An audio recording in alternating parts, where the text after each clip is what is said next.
வணக்கம் ரசிகர்களே, நான் உங்கள் மோகன் பேசுகிறேன். தெருக்கூத்து வீடியோக்கள் தொடர்ந்து உங்களை வந்தடைய இந்த சிகப்பு கலரில் உள்ள சப்ஸ்கிரைப் பட்டனை கிளிக் செய்து அருகில் உள்ள பெல் பட்டனையும் கிளிக் செய்தால் மட்டுமே வீடியோக்கள் தொடர்ந்து உங்களை வந்தடையும். நன்றி.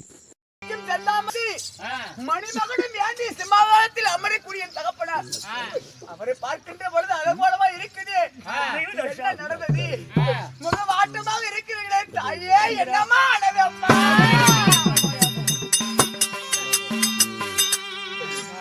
என்ன காரணம் தெரியுமா? சொல்லுங்க தாயே.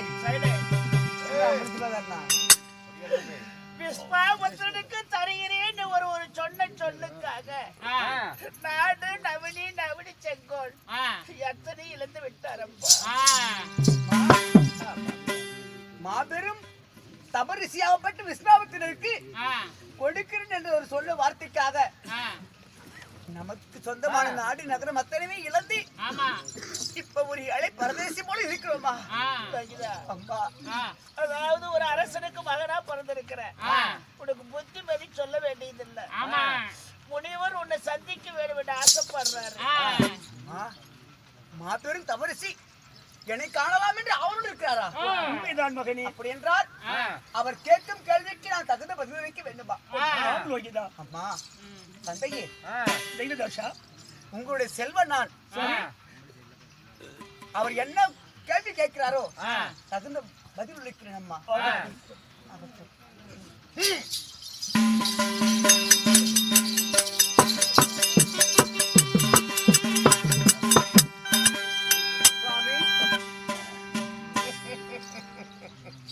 வணக்கம். அயோத்தி அரசகுல பரம்பரை லோகிதா இருந்தாலும் பரவாயில்லை. சாமி, தாங்கள் அழைத்ததாக என் தாயும் பதிவு உழைத்திருக்காங்க. உண்மை உண்மை. அப்படி என்றால் இந்த அடியோனாகப்பட்டவன் உங்களை காண வந்திருக்கின்றேன். உலகிலே முதல் கடவுள் யாரு? மாதா பிதா. உண்மை. மூன்றாவது இது குரு. நான்காவது கடவுள் தெய்வம். குருவு இல்லாத வித்தை அதுக்கு அர்த்தம் என்ன? குருட்டு வித்தையாகுமா? உண்மை சாமி, உண்மை. குரு வார்த்தை கேட்டால் நலம் உண்டாக சார்ந்த ஒரு வாக்கு அல்லவா? வார்த்தை கேட்பாய். ஆகட்டும். உன் தந்தை ஒரு சொல்லுக்காக அனைத்தையும் கொடுத்துட்டார் நாட்டை எல்லாம். அதனால நீ அனைத்தும் கற்றவன். ஒரு காலத்திலே பின்காலம் உன் கையில், முன்காலம் அவர் கையில். சரி, அவர் போல என்ன முழுக்க வேண்டியதில்லை. என் வார்த்தை கேட்பாயா? கூறுங்கள் சுவாமி. கூறுகிறேன். ஒன்றும் தேவையில்லை. நகரம், அவருடைய செங்கோல், அணிவித்து போட்டு அங்கு வஸ்திரம், மணிவகனம் எல்லாமே உனக்கே கொடுத்து விடுகிறேன். உனக்கு பட்டமும் கட்டி விடுகிறேன். ஆனால் ஒரு வார்த்தை, என் தந்தை காலகத்திலே நாட்டியத்தை பார்க்கவில்லை என்ற அது போதும். ஒரு வார்த்தைகள்.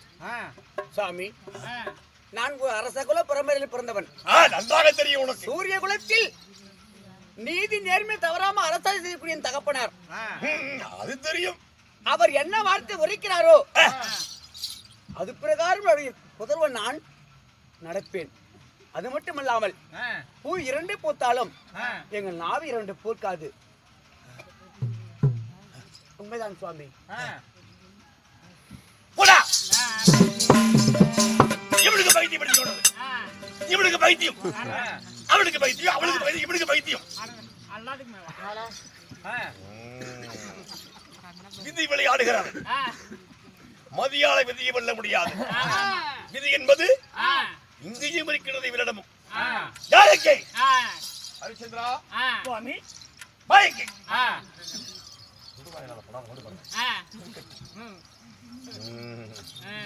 இருந்தாலும் எப்பொழுது நாட்டை கொடுத்து விட்டாயோ, நாட்டுல என்ன வேலை? நாட்டை விட்டு சீக்கிரம் போகலாம்.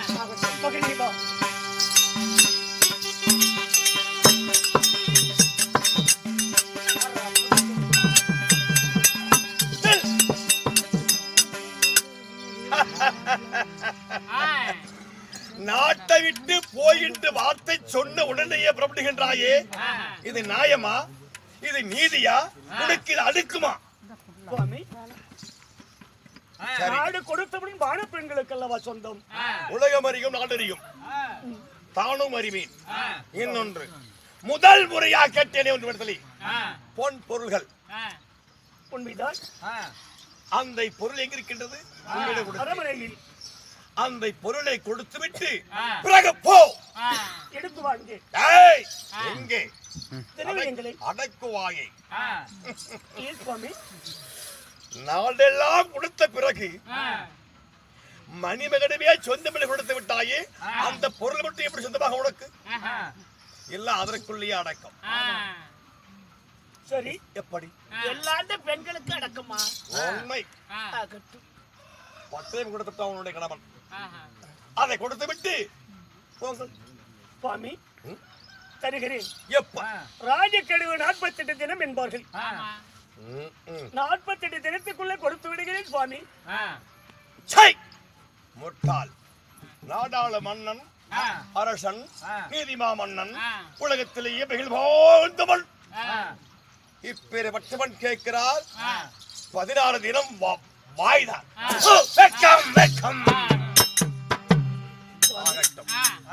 போகட்டும், இது பொது மன்னிப்பாக இருக்கட்டும். இருந்தாலும் இன்னொன்று, நான் வர மாட்டேன். நான் காலகத்துக்கு சென்று தூரமான சேவை செய்ய வேண்டும். சரி, எதற்காக தெரியுமா? தேதி 17க்காக தவம் செய்ய போகிறேன். அதனால அனுப்பிய ஆட்கள் சரி கொடுத்திருப்ப வேண்டும். ஆகட்டும் சுவாமி. நட்சத்திரையா வாங்கி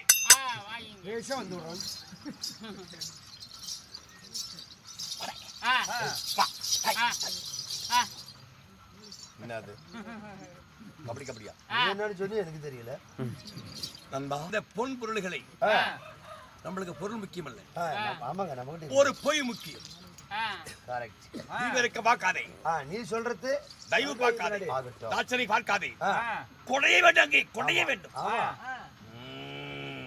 ஒரு பொருள் கொடுக்கனா வாங்கிட்டு வந்துக்கலாம். கொடைய விட்டால் மழை எப்படி கொடையுமோ அதுபோல் கொடைய வேண்டும். ஆமா, ஜாக்கிரதை. நான் பொன் பொருள் வாங்கிட்டு வரேன். ஆகட்டும், ஆகட்டும். கொடுத்து போ. வருகிறேன், வருகிறேன், வருகிறேன்.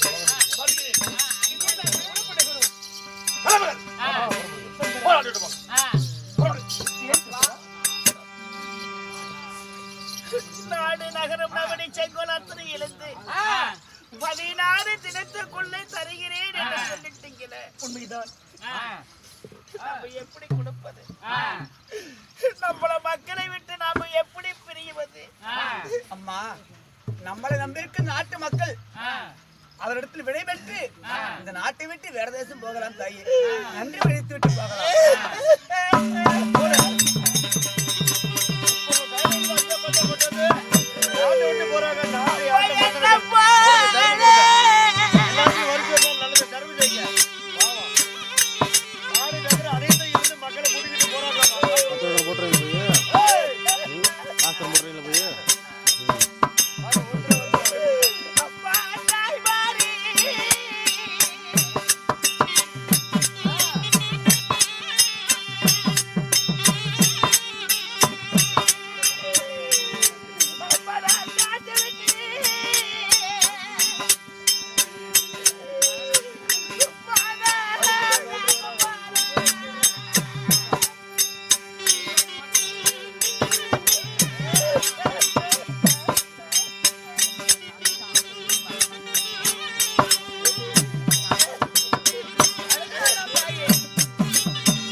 அனைவருக்கும் விடை கூறிவிட்டோம்.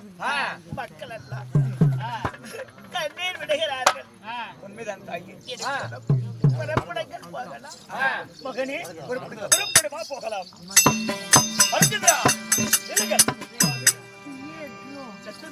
என் கௌசிக ராஜனுக்கு தர வேண்டிய பொன்பொருள் தருகிறேன் என்று உரைத்தாய் அல்லவா? 47 தினங்கள் ராஜ கனவு கேட்டிருந்தீங்களவா? உங்களோடு நடந்து காலு கையில வலிக்கிறது ஒண்ணு தருகில இல்லன்னு சொல்லியா? தருகிறேன் பாமி. உங்களை பார்க்கின்ற அளவில் எனக்கு பருவமா இருக்கிறது. இல்லன்னு சொல்லுங்க, நான் போய் எங்க கௌசிக ராஜன் இடத்துல சொல்லிவிடுறேன்.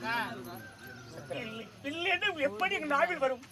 கொடுப்பேன் என்று உரைத்தது நிச்சயமாய் தந்து விடுகிறோம். சரி, நிறுத்துங்கள் உமது வார்த்தையை. சக்கரை சக்கரை சும்மா வாயில சொன்னா எப்படியா இருக்கும்? சக்கரை வாயில கொட்டினா தான் அதனுடைய சுவை தெரியும். சந்திரபதி, நீ என்னமா சொல்ற? 15 தினம் முடித்து விட்டு இன்னும் ஒரே ஒரு நாள் தான் இருக்கிறது. இந்த ஒரு நாளைக்குள்ள எப்படியாவது நான் கடனை கட்டுறேன் சாமி. அப்படியா? ஐயா தந்து விடுகிறோம். கோபம் பட வேண்டாம். தருகிறோம். கோபம்ல 15 நாள் முடியுது இல்லையா? இன்னும் ஒரே நாள் இருக்கிறது.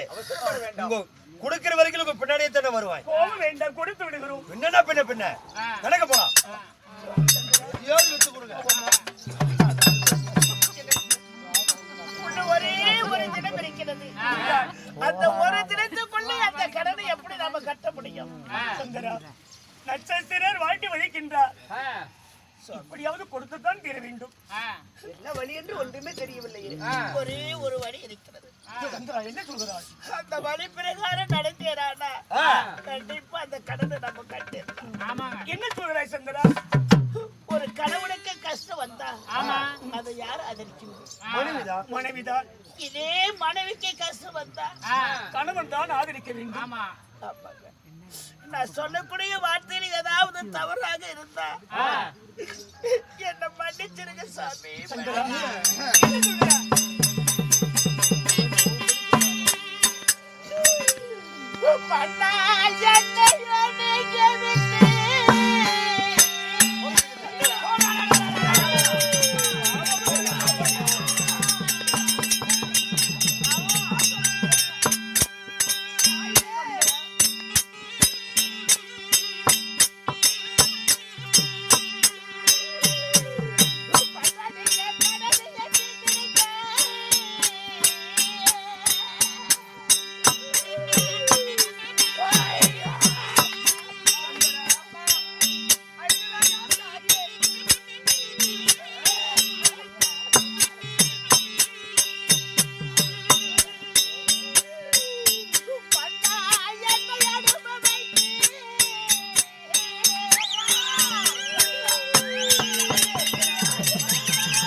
மனைவியை நான் அடிமை வைத்து மாமுனி கடனை கட்டவா?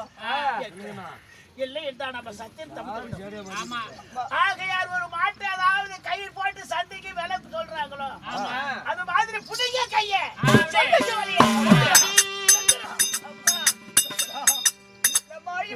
அடிமையாக்கி மாமுனிவனுடைய கடனை கட்டவா? சந்திரா, முனிவன் கண்ணு கட்டிதான் தீர வேண்டும். பொறுப்படுவோமா? அம்மா, வருவது வந்தா வழியில தங்காது. வந்துட்டு துன்பத்தை நொண்டி தராதல்லவா? நோய்தான். இன்னும் ஒரே தினங்கள் இருக்கிறது. என்னப்பா செய்வது? போட்டு